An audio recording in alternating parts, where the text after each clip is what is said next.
আমরা আজকে অষ্টম শ্রেণীর অনুশীলনী 1 করব। অনুশীলনী 1-এ বলা আছে নিচের কোন ফলাফলটি 9 দ্বারা বিভাজ্য সংখ্যা। সাধারণত আমরা জানি 9 দ্বারা বিভাজ্য সংখ্যা হচ্ছে ওই সংখ্যার যে অঙ্কগুলো এগুলো যোগ করলে যদি 9 দ্বারা ভাগ হয় তাহলে ওটা 9 দ্বারা বিভাজ্য। এখানে লেখা আছে 52 যোগ 25, 52, তাহলে 52 আর 25 যোগ করলে কত হচ্ছে 77। এই 7 আর 7 যোগ করলে 7 আর 7 যোগ করলে কত হয় 14 হয়। কত হয় 14 হয়। তাহলে 14 9 দ্বারা ভাগ যায় না, 14 9 দ্বারা ভাগ যায় না, তাহলে এটা হবে না। এখানে কত আছে 527 725। তাহলে আমরা যদি এরকম দিই 527 725 যোগ করলে কত হয় 7 5 12 2, তার আছে 1 2 2 4 আর 1 5, 7 আর 5 12, 1252। তাহলে এটা কি 9 দিয়ে ভাগ যাবে? তাহলে যোগ দিই 1 আর 2 3, 3 আর 5 8, 8 আর 2 10। এই সবগুলো ডিজিট যোগ করলে 10 হবে। যেহেতু 10 হবে তাহলে এটাও যাবে না, এটাও 9 দ্বারা বিভাজ্য নয়।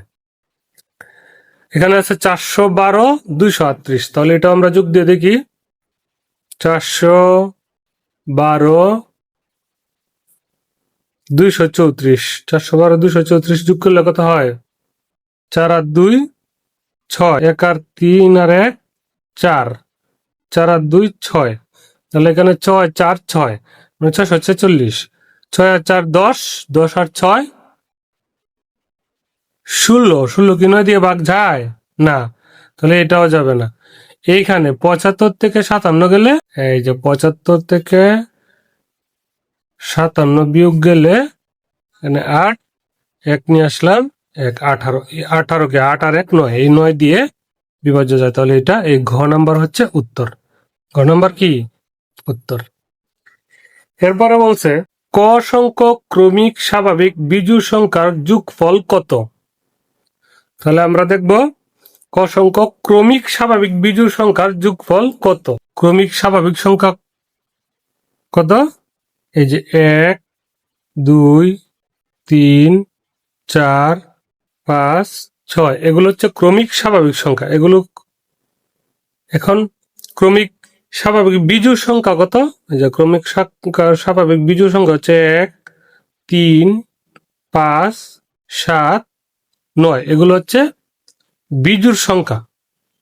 তাহলে যদি আমরা 3টা বিজোড় সংখ্যা নিয়ে যদি যোগ দিই তাহলে কত হচ্ছে 1 যোগ 3 যোগ 5 সমান সমান কত 9। তাহলে 9 এখানে সংখ্যা কটা 1টা 2টা 3টা, 1টা 2টা 3টা, তাহলে 3 উপর স্কয়ার দিলে কি হয় 9 হয়। তাহলে 3টি ক্রমিক স্বাভাবিক একই রকম যদি আমরা 1 2 3 4টা নিই, 4টা নিলে কটা হবে 1 3 5 7, তাহলে এখানে সংখ্যা 4টি, সংখ্যা 4টি, যোগফল কত সংখ্যা 4টি কিন্তু যোগফল কত 4 5 9, 9 আর 7 16। তাহলে এই 16, এই যে 4 এর বর্গ হচ্ছে। তাহলে যদি সংখ্যা ক হয় তাহলে 4টি সংখ্যা যদি 4 স্কয়ার হয় তাহলে ক, যদি আমরা ক সংখ্যা হয় কতম সংখ্যা কত হবে ক স্কয়ার। তাহলে আমাদের কত এখানে কি, এখানে কি আছে যে এখানে উত্তরটা কি আছে এখানে, হ্যাঁ এটা ক, এটা হবে না, এটাও হবে না, এই যে ক স্কয়ার হবে, উত্তর ক স্কয়ার, এটাও হবে না। তাহলে এখানে উত্তর পাই গেছে। এখন 3 নম্বর বলছে প্রথম 3টি বিজোড় স্বাভাবিক সংখ্যার যোগফল কোনটি। প্রথম 3টি বিজোড় স্বাভাবিক সংখ্যা, প্রথম 3টি বিজোড় স্বাভাবিক সংখ্যা। তাহলে প্রথম 3টি বিজোড় স্বাভাবিক সংখ্যা কি কি, 1 3 এবং 5, এই 3টা হচ্ছে প্রথম 3টি বিজোড় স্বাভাবিক সংখ্যা। তাহলে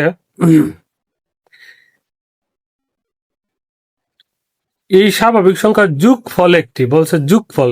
তাহলে এই স্বাভাবিক সংখ্যার যোগফল যদি আমরা দিই তাহলে কি হচ্ছে 3 আর 1 4 আর 5 9। তাহলে 9 কি বলছে, মানে পূর্ণবর্গ সংখ্যা। এটা কি ঠিক আছে? হ্যাঁ, এই 9 পূর্ণবর্গ, 3 এর পূর্ণবর্গ, তাহলে এটা ঠিক আছে, এটা সঠিক। আবার বলছে 9 বিজোড় সংখ্যা, হ্যাঁ 9 বিজোড় সংখ্যা, এটাও সঠিক। আবার বলছে 9 মৌলিক সংখ্যা, 9 কি মৌলিক সংখ্যা? না, কারণ এই 9 কে 3 দিয়ে ভাগ যায়। তাহলে আমরা এটার উত্তর এখানে কত পাচ্ছি? 1 আর 2। এই যে 1 আর 2, উত্তর হচ্ছে 1 আর 2। এখন হচ্ছে 4 নাম্বার। 4 নাম্বারে কি বলছে, তালিকার পাশাপাশি দুইটি পদের পার্থক্য বের করো এবং পরবর্তী দুইটি সংখ্যা নির্ণয় করো। কত আছে? 7 12 17 22 27, এর পরের দুইটা সংখ্যা, এই সিরিয়ালে পরের দুইটা সংখ্যা কি হবে? আবার 6 17 28 39 50, এটার পরবর্তী সংখ্যা কি হবে? তাহলে আমরা দেখি তো, 4 লিখে 4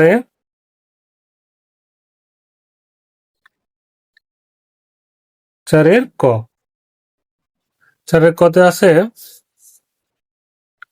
7 12 17 22 27, এর পরের সংখ্যাটা এবং পরের দুইটা সংখ্যা আমরা বের করব। তাহলে 7 থেকে 12 এর পার্থক্য কত? 5। আবার 12 থেকে 17 এর পার্থক্য 5। 17 থেকে 22 এর পার্থক্য 5। 22 থেকে 27 এর পার্থক্য 5। তাহলে 27 থেকে এটার পার্থক্য কত হবে? 5 হবে। আবার এটা থেকে এটার পার্থক্য কত হবে? এটাও 5 হবে। 27 আর 5 তাহলে কত হচ্ছে? 32। এটা হবে 32। আর 32 আর 5 কত হবে? 37। তাহলে উত্তর কত? উত্তর 32 37। আচ্ছা, খ নাম্বারে কি আছে? খ নাম্বারে আছে 6 17 28 39 50। তাহলে এটার পার্থক্য কত? 17 থেকে 6 গেলে 11, 28 থেকে 17 গেলে একই রকম 11, 28 থেকে 39, 39 থেকে 28 গেলে এখানেও পার্থক্য 11, এখানেও পার্থক্য 11। তাহলে আমরা পরবর্তী দুইটা সংখ্যা কত পাবো? 50-এর সাথে এই যে আমরা 11 11 যোগ দিব। এই যে 50-এর সাথে 11 যোগ দিলে এটা হচ্ছে 61, আর 61-র সাথে 11 যোগ দিলে কত হচ্ছে? এটা তাহলে উত্তর কত? উত্তর একটা হচ্ছে 61, একটা হচ্ছে 72।